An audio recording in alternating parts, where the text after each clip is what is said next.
Lakhtar highway પર bike અને છકડા વચ્ચે ગમખ્વાર અકસ્માત થતા બાઇક ચાલકને ગંભીર ઇજાઓ થઈ હતી. લખતર જીઆઈડીસીમાં કામ કરતા શૈલેષ હરજન અને રાજેશ કુમાર હરજન પોતાનું બાઇક લઈને જીઆઈડીસીમાંથી ગેસની બોટલ ભરાવવા માટે જતા હતા, ત્યારે સીએનજી પંપ નજીક મોતીબાપા હોટલ સામે પહોંચતા સામેથી રોંગ સાઈડમાં પૂરપાટ ઝડપે આવી રહેલ અજાણ્યા છકડા ચાલકે તેમને ટક્કર મારતા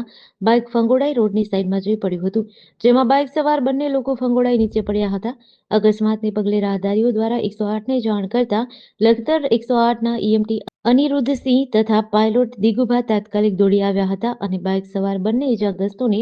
સારવાર અર્થે લખતર સરકારી હોસ્પિટલે ખસેડ્યા હતા, જ્યાં શૈલેષ સર્જનને હાથે અને પગે ગંભીર ઇજાઓ થતા વધુ સારવાર અર્થે લખતરથી સુરેન્દ્રનગર સીયુ શાહ હોસ્પિટલે રિફર કરાયા હતા, જ્યાં તબીબીએ સારવાર બાદ શૈલેષ સર્જનને હાથે પગે ફ્રેક્ચર થયાનું સામે આવ્યું હતું. જીડીસી ન્યૂઝ સાથે જયેન્દ્રસિંહ ઝાલા, લખતર.